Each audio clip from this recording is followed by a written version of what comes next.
Hello నమస్తే, welcome to Varalakshmi పొదరిల్లు. అందరు ఆరోగ్యంగా ఆనందంగా జీవించాలని మనస్ఫూర్తిగా కోరుకుంటున్నాను. కొత్తగా ఎవరైతే నా ఛానల్ చూస్తారో తప్పకుండా లైక్ చేయండి, అలాగే షేర్ చేయండి, ఫార్వర్డ్ చేయండి, అలాగే సబ్స్క్రైబ్ చేసుకోండి. ఈరోజు వెల్కమ్ టు డైలీ బ్లాగ్స్. ఈరోజు డైలీ బ్లాగ్స్లో ఇడ్లీ పిండితోని రాత్రి మైదా పిండి కలిపి పెట్టాను. దాంట్లో చిట్టి చిట్టి పునుగులు, అలాగే నిన్న పుల్లగూర చేశాను, అది మిగిలిపోయింది. మనము ఎప్పుడైనా టమాటా కర్రీ కానీ పుల్లకూర అంటే చుక్క కూరతోని పచ్చడిలాగా చేసుకున్నా అది మిగిలిపోతే దానిని పప్పుగా ఏ విధంగా చేసుకోవాలో ఈ వీడియోలో చూసేద్దాం. అందరు ఎలా జరుపుకున్నారండి? వినాయక చవితి బాగా జరుపుకున్నారా? నిన్నతోని వినాయక చవితి సంబరాలు పూర్తయిపోయినాయి కదండి. ఇప్పుడు మనము డైలీ బ్లాగ్స్తో చిట్టి చిట్టి ఇడ్లీ పిండితోని చిట్టి చిట్టి పునుగులు, అలాగే పుల్లకూరతోని కమ్మటి పప్పు చేసుకుందాం. ఓకేనా? ఎలా చేసుకోవాలో చూసేద్దాం రండి. వీడియోలోకి వెళ్ళిపోదాం. ఇలా వెళ్ళి అలా వచ్చేద్దాం. ఓకే, చూడండి, రాత్రి ఇడ్లీ పిండి కొద్దిగా మిగిలిపోయింది. ఇలాగ ఇడ్లీ పిండి మిగిలిపోయినప్పుడు దీంట్లో మైదా పిండి ఇలాగ కలుపుకొని మనం పునుగులు వేసుకోవచ్చు. చాలా టేస్టీగా ఉంటుంది. ఇడ్లీ పిండే కాదండోయ్, దోశ పిండి కూడా కలుపుకోవచ్చు. సింపుల్గా ఇద్దరమే కదా, సరిపోతుంది. ఇప్పుడు దీంట్లోకి రుచికి తగినంత ఉప్పు వేసుకుందాం. ఉప్పు వేసుకొని కలుపుకుందాం. చూడండి, రుచికి తగినంత ఉప్పు, అలాగే కొద్దిగా వంట సోడా, అలాగే సన్నగా తరిగి పెట్టుకున్న ఉల్లిపాయలు, సన్నగా తరిగి పెట్టుకున్న పచ్చిమిరపకాయలు, కరివేపాకు, ఇవన్నీ వేసేసి బాగా కలిపేసుకుందాం. ఈ ఉల్లిపాయలు, పచ్చిమిరపకాయలు, కరివేపాకు వేసుకుంటే మనకి ఇంకా కారం అవసరం లేదు. పచ్చడి లేకుండా నేను ఈరోజు ఇంట్లో ఉండే అల్లం పచ్చడితోనే సర్వ్ చేసుకుందామని అనుకుంటున్నారు. మీరు కావాలంటే కూడా దీంట్లోకి పల్లీల పచ్చడి చేసుకోవచ్చు. ఇప్పుడు మనం చిట్టి చిట్టి పునుగులు వేసేసుకుందాం. ముందుగా స్టవ్ మీద ఆయిల్ పెట్టుకుందాము. ఆయిల్ వేడెక్కిందో లేదో ఒక డ్రాప్ వేసి చూద్దాం. చాలండి, ఇలాగ పైకి వస్తే వేడెక్కినప్పుడు ఇప్పుడు మనము చిట్టి చిట్టి పునుగులు వేసేసుకుందాం. చాలామంది ఇష్టంగా తింటారు. పిల్లలు ఇంట్లో ఉన్నప్పుడు సాయంత్రం పూట కూడా ఎప్పుడైనా ఇడ్లీ పిండి కానీ దోశ పిండి కానీ మిగిలిపోతే సాయంత్రం పూట కూడా పెద్దవాళ్ళకి కానీ పిల్లలకు కానీ చక్కగా వేసేయచ్చు. చూడండి ఎంత బాగా పొంగుతున్నాయో, చాలా టేస్టీగా ఉంటాయి. ఒకసారి నేను చెప్పిన విధంగా ట్రై చేయండి. ఎవ్వరు స్కిప్ చేయకుండా చూడండి, మీకు అందరికీ తప్పకుండా నచ్చుతుంది. ఇప్పుడు ఇవన్నీ వేగనిద్దాం. ఒకసారి తిప్పేసుకుందాం. చూడండి, సిమ్లోనే పెట్టాను నేను. స్టవ్ కూడా చక్కగా మంచిగా ఎంత బాగా ఉబ్బినాయో చూడండి. తొందరగా కలర్ వచ్చేస్తాయి, ఎందుకంటే ఇది ఇడ్లీ పిండి.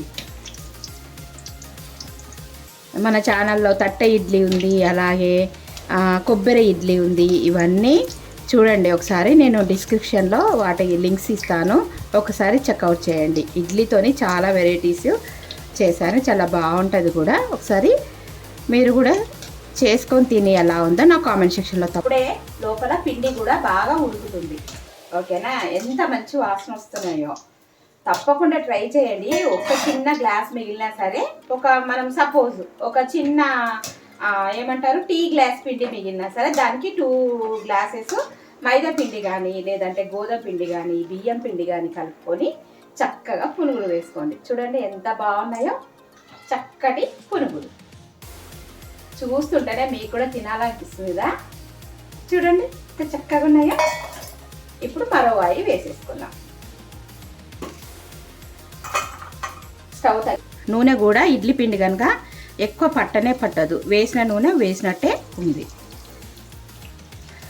ఇవన్నీ అయిన తర్వాత నేను మా వారికి అల్లం చట్నీతోని సర్వ్ చేస్తాను. అల్లం చట్నీ వేసుకోవచ్చు, బెల్లం చట్నీ వేసుకోవచ్చు, బాగుంటుందండి.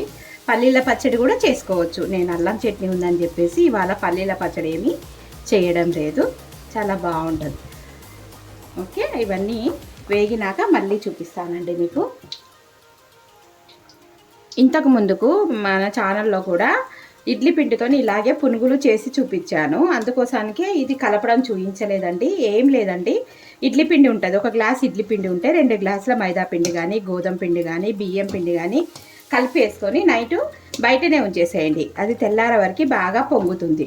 తర్వాత దాంట్లో మీకు నచ్చితే ఉల్లిపాయలు వేసుకోవచ్చు, కరివేపాకు, కొత్తిమీర, అలాగే సన్నగా తరిగి పెట్టుకున్న పచ్చిమిరపకాయలు వేసుకొని ఇలాగ చక్కగా వేసుకోవచ్చు. చాలా ఈజీ ప్రాసెస్, అర్థమైంది కదండి. చూడండి ఇడ్లీ పిండితోని ఎలా గలగలమని సౌండ్ వస్తున్నాయో, చక్కటి చిట్టి చిట్టి పునుగులు రెడీ అయ్యాయి. ఒకసారి విరిచి చూపిస్తాను ఎలా ఉన్నాయో. వేడి వేడిగా వావ్, చూడండి లోపల సాఫ్ట్గా పైన క్రంచీగా చాలా క్రిస్పీగా. సౌండ్ చూసారా ఎలా వినిపిస్తుందో? ఎలా ఉన్నాయి. ఇప్పుడు మనము సర్వ్ చేద్దాం. చూడండి అల్లం చట్నీతోని సర్వ్ చేస్తున్నాను. ఇప్పుడు నేను టేస్ట్ చేసి చూపిస్తాను మీకు. చూడండి ఇడ్లీ పిండితోని వేడి వేడి చిట్టి చిట్టి పునుగులు. ఇప్పుడు నేను అల్లం చట్నీతోని టేస్ట్ చేస్తున్నానని చాలా బాగుంటాయి. ఉత్తవే తినొచ్చండి, చాలా బాగున్నాయి. మీరు కూడా చేసుకొని తిని ఎలా ఉందో నాకు కామెంట్ సెక్షన్లో తప్పకుండా తెలియజేయండి. ఈరోజు పుల్లగూరతో పప్పు చేస్తున్నాను కదా, మీకు చూపిస్తాను. సరేనా ఫ్రెండ్స్? చెప్పాను కదా నిన్న చుక్క కూరతోని పుల్లగూర ఫ్రై కూర చేశాను. ఇది మిగిలిపోయింది. ఈరోజు ఇది తినబుద్ధి అవుతలేదు. దీనితోని పప్పు చేసుకుందాం. మనం చక్కగా చేసుకోవచ్చండి. ఇలాగా పప్పును టొమాటో కూర చేసుకున్నప్పుడు, టొమాటో కూర మిగిలిపోయినప్పుడు కూడా చేసుకోవచ్చు. ముందుగా వాటికి కావాల్సిన పదార్థాలు సన్నగా తరిగి పెట్టుకున్న ఉల్లిపాయలు, పచ్చిమిరపకాయలు, కరివేపాకు, కొత్తిమీర, తర్వాత వచ్చేసి కందిపప్పును ఉడకబెట్టి పెట్టుకోవాలి. చూడండి ఈ విధంగా కందిపప్పును ఉడకబెట్టి, నేను ఎర్ర కందిపప్పు తీసుకున్నాను. మీరు మామూలు కందిపప్పు అయినా తీసుకోవచ్చు, చాలా బాగుంటుంది. చూడండి ఈ విధంగా బాగా మెత్తగా కాకుండా ఉడకబెట్టి పెట్టుకోవాలి. ఇప్పుడు ఇది పప్పు చేసుకుందాం మనం. ముందుగా స్టవ్ మీద ఇంతకుముందు మనము చిట్టి చిట్టి పునుగులు వేసుకున్నాం కదా, ఆ పునుగులు మూకుల్లోనే నూనె పోసుకొని ఆ వేడి వేసుకున్న తర్వాత ఎండుమిర్చి వేసుకున్నాం. తర్వాత ఆవాలు, జీలకర్ర ఇలాగా నేను కలిపి పెట్టుకుంటాను కదా, ఆవాలు, జీలకర్ర, మినపప్పు, శనగపప్పు వేసి వేయించుకుందాం. ఇవి చిటపటలాడాలి. చిటపటలాడితేనే కమ్మగా ఉంటుంది. తర్వాత కట్ చేసి పెట్టుకున్న ఉల్లిపాయలు, అలాగే పచ్చిమిరపకాయలు. ఎందుకంటే మనం కందిపప్పు వేస్తున్నాం కదా, కారం కూడా సరిపడాలి మనకు. అందుకోసానికే ఇది ఆకుకూర పప్పు కనుక చుక్క కూరతోని పచ్చిమిరపకాయలు బాగుంటాయి. కారం కూడా మీకు నచ్చితే వేసుకోవచ్చు. చూడండి ఈ విధంగా వేయించుకుందాం. ఇవన్నీ బాగా వేగనియాలి. ఉల్లిపాయలు, పచ్చిమిర్చి, కరివేపాకు వేగితే టేస్ట్ బాగుంటుంది. వేగేంత వరకు వెయిట్ చేద్దామండి. తర్వాత ఇవి వేగుతున్నప్పుడే కడిగి పెట్టుకున్న మెంతం కూర కూడా వేసుకుందాం. కమ్మటి వాసన వస్తుంది. పప్పు చాలా బాగుంటుంది. మూత వేసుకుందాం. పోపు వేగిపోయిందేమో చూద్దాం. చూడండి వేగిపోయింది. ఇలాగా మగ్గనిద్దాం. ఇప్పుడు దంచి పెట్టుకున్న వెల్లిపాయ వేసుకుందాం. చూడండి ఉల్లిపాయలు ఇవన్నీ పచ్చిమిర్చి మగ్గుతూ ఉన్నాయి. సిమ్లోనే పెట్టాను, మాడకుండా బాగా వేయించుకుంటే కమ్మగా టేస్ట్గా ఉంటుందండి. ఇలాగ మీరు మిగిలిపోయిన ఏదైనా సరే కర్రీ మిగిలిపోతే, సపోజు టమాటా కూర మిగిలిపోయింది, ఇంకా 4-5 టమాటాలు వేసేసుకొని చక్కగా పప్పు తీసుకోవచ్చు. ఇలా వేస్ట్ అయిన కూరలను మనము తెల్లవారి పప్పు చేసుకుంటే కొత్త రకంగా తిన్నట్టు ఉంటుంది.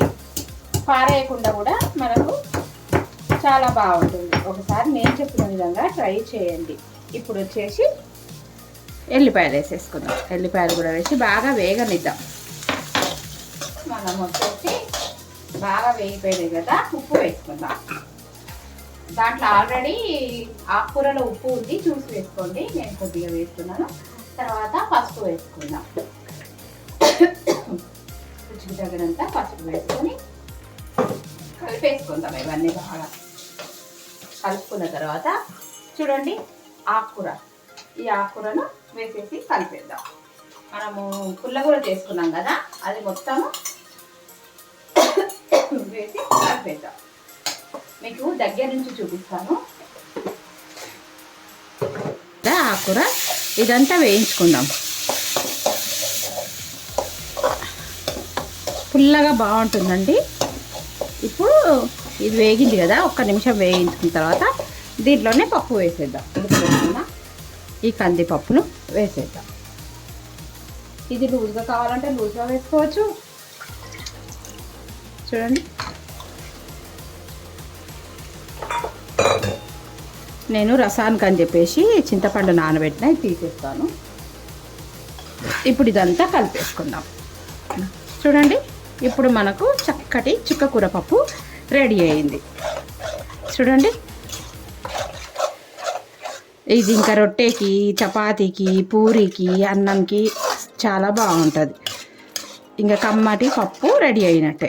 ఇప్పుడు ఇది 1 నిమిషం కొద్దిగా వాటర్ వేసి 1 నిమిషం పాటు వాటర్ వేసి మగ్గనిద్దాం. అంతేనండి, చాలా ఈజీ. ఇప్పుడు మీరు రుచి చూసుకోవచ్చు సరిపోయిందా లేదా అనేది. కొద్దిగా మగ్గిన తర్వాత మనము రుచి చూద్దాం. మూత వేసేసుకొని మగ్గనిద్దాం. ఇప్పుడు పప్పు ఉడికిందేమో చూసేద్దాం.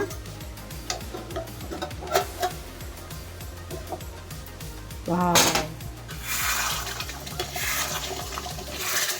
చూడండి చక్కగా ఉడికింది. మంచి వాసన వస్తుందండి. కమ్మటి చుక్కకూర పప్పు రెడీ అయింది. చాలా బాగుంటుంది. వేడి వేడి అన్నంలో నెయ్యి వేసుకొని తింటే పప్పు చాలా సూపర్గా ఉంటుంది.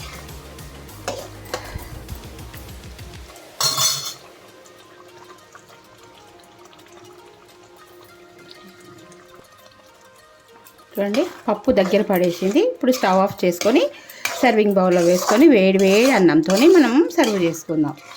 చూడండి ఎంత బాగుందో. ఇక్కడ చూడండి స్టవ్ మీద గిన్నె వేడి చేస్తున్నాను కదా. ఎందుకు వేడి చేస్తున్నారా అనుకుంటున్నారా? ఇలాగా వేడి చేసిన గిన్నెలో పప్పు తీసి పెట్టుకుంటే వారం రోజులైనా సరే ఫ్రెష్గా ఉంటుంది. ఇప్పుడు మనము ఇంతకుముందు పప్పు చేసుకున్నాం కదా, ఆ పప్పును ఈ గిన్నెలో వేసేసుకుందాం. మీలో ఎంతమందికి ఈ ట్రిక్ తెలుసో నాకు కామెంట్ సెక్షన్లో తప్పకుండా తెలియచేయండి.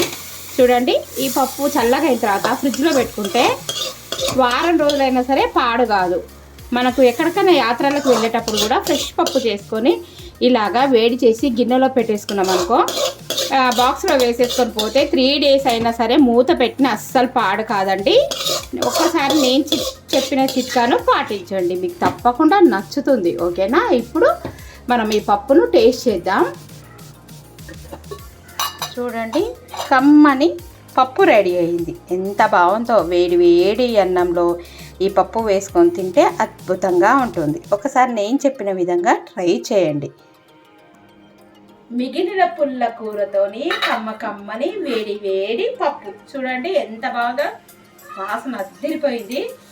అన్నం వేసుకొని తిందాం అనుకుంటున్నా కానీ ఇంతకుముందే టిఫిన్ చేసిన ఆకలి లేదు. పప్పు టేస్ట్ చేద్దాం.